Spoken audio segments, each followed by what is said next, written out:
Welcome back. ابھی international politics پہ بات کرتے ہیں ہارون صاحب. چائنا کا معاملہ لداخ کے حوالے سے انڈیا کے ساتھ کافی سنگین ہو گیا. کہا جا رہا ہے کہ انڈیا ہو سکتا ہے کہ اسرائیل کی مدد سے چائنا کے اوپر کنٹرول حاصل کرنے کی پوری کوشش کرے گا. جو نظام کنٹرول کی جی بالکل چین جو سے 4-5 گنا بڑی طاقت ہے، آرمی کے تناسب سے بھی، ایکوپمنٹ کے لیکن جو اعتبار سے نظام بھی. پرچیز کرنے کی کوشش کر رہا ہے انڈیا اسرائیل سے، اس کے بارے میں بتائیے. جو کچھ مرضی وہ اختیار کرنے کی کوشش کرے. دیکھیے امریکیوں کی خواہش تو یہ ہوگی، ابھی واقعات کو ترتیب کے اعتبار سے دیکھ لیں. ابھی ریسنٹلی کیا کچھ ہوا. پیراسیل ایک جزیرہ ہے جس پہ فلپائن کا بھی دعویٰ ہے، چین کا بھی دعویٰ ہے اور تائیوان کا بھی دعویٰ ہے. اس کے قریب سے امریکہ کے جنگی بحری جہاز گزرے بڑے بحری. اس پہ ان کے ریئر ایڈمرل نے چینی نے بیان بھی دیا کہ یہ ہم برداشت نہیں کریں گے اور یہ ہزاروں آدمی اس کے نتیجے میں ہلاک ہو سکتے ہیں. یہ آپ ہمارے علاقے میں آ رہے ہیں. اس کے نروز آزما رہا ہے. وزیر اس کو صحت کو تائیوان بھیجا ہے جس پہ چین نے احتجاج کیا ہے کہ آپ خلاف ورزی کر رہے ہیں جو ہمارے آپ کی مفاہمت ہے اس کی. وہ تائیوان پہ کلیم ہے ان کا. اور تائیوان ہمیشہ چین کا حصہ رہا ہے، ظاہر ہے. وہ تو چینیوں کی پالیسی نہیں ہے جنگ کی. لداخ میں مذاکرات ہو رہے ہیں، وزیر دفاع بھی ان کے جا رہے ہیں، شاید چلے گئے ہیں، وزیر خارجہ بھی جائیں گے انڈیا کے.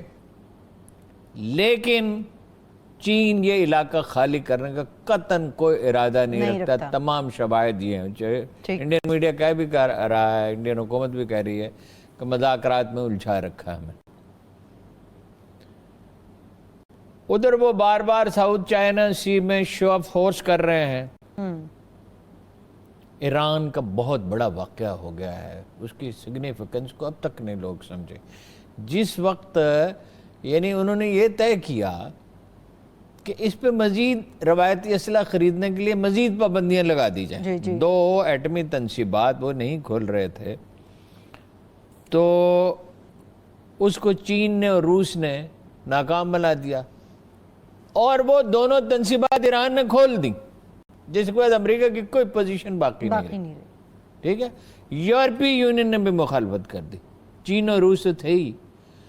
پھر یہ کہ جب ایران چلا جاتا ہے چین کے ساتھ، یعنی ایک تو انڈیا نکل گیا نا، اس کا ایک حلیف جو پاکستان کو گھیر رہا تھا ایران سے اور افغانستان سے. افغانستان سے بھی نکلنا پڑے گا، کوئی چارہ نہیں ہے.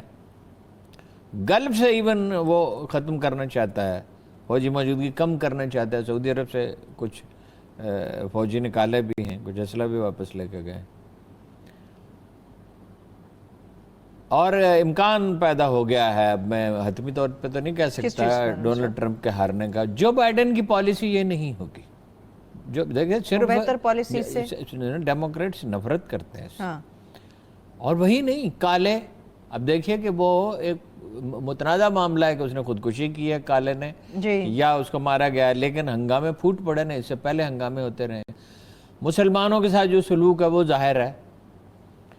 جو بائیڈن تو ایران کے ساتھ بھی اس کی پالیسی یہ نہیں ہوگی، چین کے ساتھ بھی اس کی پالیسی یہ نہیں ہوگی، اسلامی ممالک کے ساتھ بھی اس کی پالیسی پورا مختلف ہوگا. کافی چیزیں مختلف ہوں گی. دونوں نے اسٹیبلشمنٹ کا بھی رول ہوتا ہے. کافی چیزیں مختلف ہوں گی. اسرائیل کی حمایت تو وہ جاری رکھیں. امریکہ کیا چاہے گا؟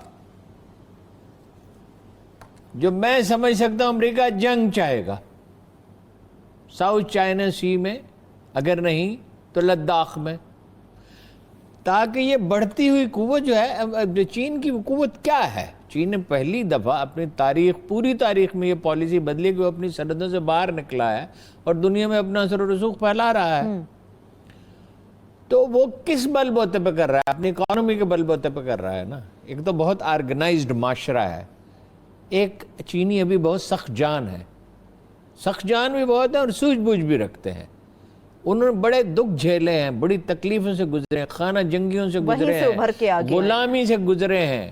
انہوں نے کمیونزم کا وہ دور دیکھا ہے جب کبھی گوبھی غائب ہو جاتی تھی، کبھی آلو غائب ہو جاتے تھے، کبھی انڈے نہیں ملتے تھے، کبھی بائیسیکل نہیں، کبھی ٹرانسسٹر نہیں. وہ تو ایک بڑا مفلس کمیونزم کے تحت. تو روس بھی اور چین بھی بہت افلاس سے گزرے نا.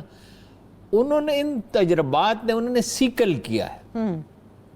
لیکن وہ چینی قوم میں جو بیداری ڈاکٹر سنیات سنگھ کے زمانے میں پیدا ہو رہی تھی، تو اقبال نے تو اسی وقت اسے نوٹ کیا تھا نا کہ ہمالا کے چشمے ابلنے لگے، گراں خواب چینی سنبھلنے لگے. قوموں میں جب زندگی کے آثار پیدا ہوتے ہیں تو اس کا اندازہ ہوتا ہے. وہ کلمینیٹ تو بعد میں جا کے ہوتے ہیں نا.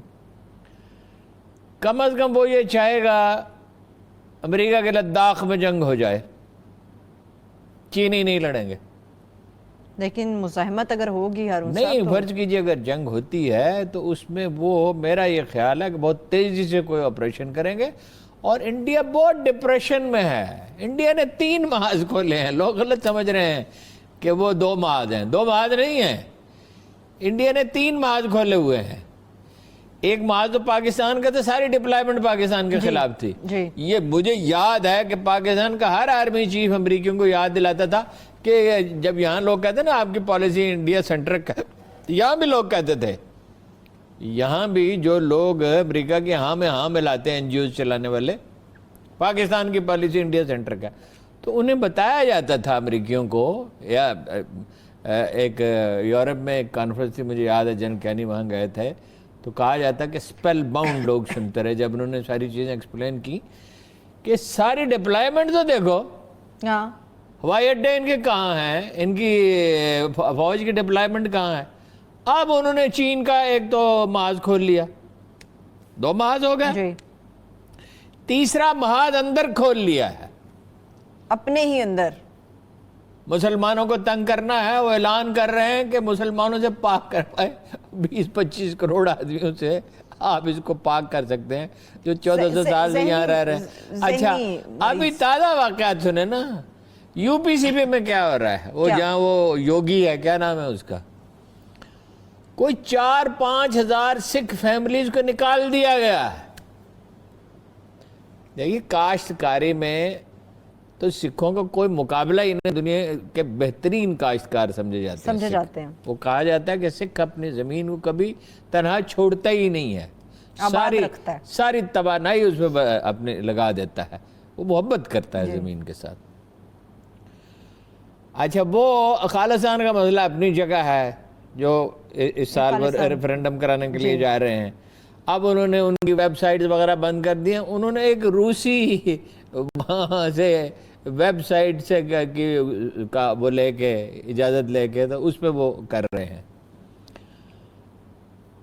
دوسری اقلیتیں بھی ناخوش ہیں، یعنی وہ جو ریاستیں ہیں اقلیتوں کے خلاف ایک محاذ ہے جو انڈیا میں کھلا ہوا ہے. اچھا کشمیر پہ دیکھیے نا، شملہ معاہدہ کہاں ہے؟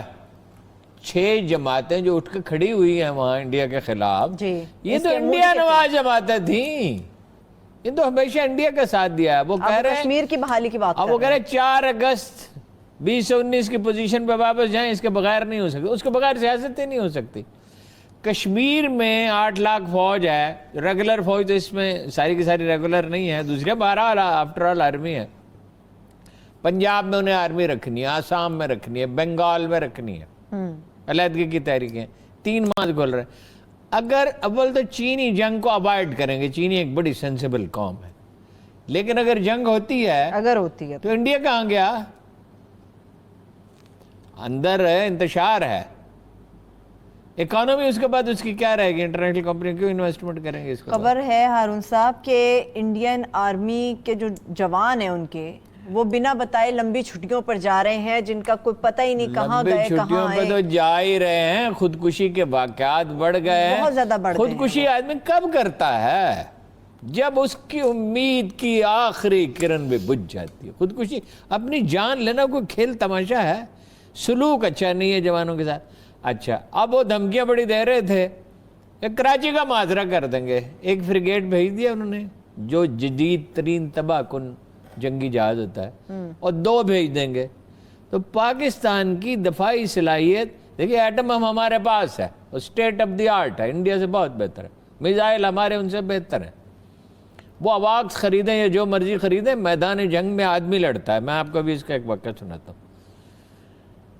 آپ وہ تو قصہ ختم ہو گیا، بحری ناکہ بندی کا کراچی کا، وہ تو قصہ ختم ہو گیا. پاکستان، یہ عمران خان کے خلاف جب میں کہتا ہوں نا ایجیٹیشن نہیں ہو سکتا، اس کی ایک وجہ یہ ہے کہ پاکستان دفاعی طور پہ محفوظ ہو گیا. ہم ایک مصیبت میں ہیں، کرائسس میں ہیں، ویسے سمندر پار سے کچھ ملک یہ کہہ رہے ہیں کہ نئے الیکشن ہونے چاہیے، نام میں نہیں لوں گا، یعنی کہ نئے خان صاحب الیکشن ہونے چاہیے، اور یہاں تک کہا گیا ہے کہ اس الیکشن کے اخراجات ہم دینے کے لیے تیار ہیں۔ یعنی کہ خان صاحب کو ہٹنا چاہیے، خان صاحب کو جانا چاہیے۔ اچھا بھائی، خان صاحب کو ہٹنا چاہیے یا رہنا چاہیے، اس کا فیصلہ پاکستانی عوام کرے گی، اس کا فیصلہ سمندر پار والے نہیں کر سکتے۔ بالکل۔ اور یہ جو کچھ لوگ اچھل رہے ہیں اس کی ایک وجہ یہ بھی ہے، بھائی کریں عمران خان کی ڈٹ کے مخالفت کریں، عمران خان کب کسی کو معاف کیا ہے کہ اسے معاف کیا جائے؟ لیکن سمندر پار جانے کا کیا مطلب ہے؟ اس نے جو کچھ کیا اپنے بلبوتے پہ کیا تھا نا، غلط کیا؟ ہم نے تو دھرنے کی بڑی شدید مخالفت کی تھی، لیکن جو کچھ کیا اپنے بلبوتے پہ کیا تھا، اپنے بلبوتے پہ کیا، کسی کے اشیر بات سے نہیں کیا۔ اچھا، وہ اب کراچی کی بحری ناکہ بندی کا خواب تو ختم ہوا، جنگ اول تو چین اس کو اوائڈ کرے گا، پھر اور اگر پیش چین کی مارل سپورٹ بڑھ رہی ہے دنیا میں، روسی اس کے ساتھ ہیں، اس کے ساتھ امریکہ کے ساتھ تو نہیں دیں گے، روسی زخم خوردہ ہے نا اس کے، ایرانی، پاکستان کے پاس آپشن ہی نہیں رہے گا چین کے اخلاقی تائید کے ساتھ، تو چائنا کی تو پوزیشن کافی مضبوط ہو جائے گی۔ پھر انڈیا یہ خواب کیوں دیکھ رہا ہے ہارون صاحب؟ خواب دیکھنے پہ کوئی پابندی ہے؟ اور جس کے سر پہ جنون سوار ہو، جنگی جنون، یہ تو آلموسٹ جنگی جنون تو ہے ہی نا، ہندوتوا دیکھیے نا، یہ جو نہرو کو اگر گاندھی کو سیاسی مدبر سمجھا جاتا ہے تو اس لیے سمجھا جاتا ہے نا، وہ سمجھتے تھے کہ انڈیا کو سیکولرزم کے ذریعے متحد رکھا جاتا ہے، جا سکتا ہے۔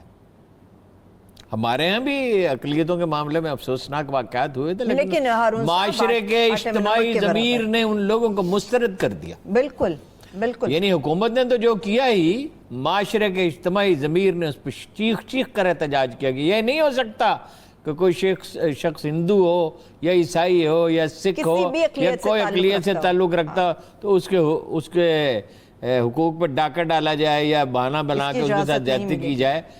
سندھ میں ایسے واقعات ہوئے، پنجاب میں ہوئے، وہ چرچ میں حملہ ہوا تو معاشرے نے اس پہ بڑا سخت تھا، اس کا نتیجہ یہ کہ کمر ٹوٹ گئی ہے دہشت گردوں کی، اور فوج نے بھی اس پہ سٹینڈ لیا۔ میں سمجھتا ہوں کہ فائنل انالیسس میں انڈیا شکست و ریخت کی طرف جا رہا ہے، اور امریکہ جو ہے وہ بھی فائنلی ممکن ہے اس کا شکست و ریخت کا شکار ہو، لیکن بہرحال وہ پسپائی کی طرف تو جا رہا ہے، اس میں تو قطعاً کوئی اس سارے معاملے میں ترکی کو آپ کہاں پر دیکھ رہے ہیں ہارون صاحب؟ ترکی کے معاملات بہت دلچسپ ہیں۔ دیکھیے، ترکی کو ایک زمانے میں ہمارے جنرل کہتے تھے، جو سینسیبل بڑے اچھے سینسیبل لوگ جو بڑے بہترین تجزیہ کر سکتے ہیں، کہ ترکی تو پھنس گیا، ادھر روسی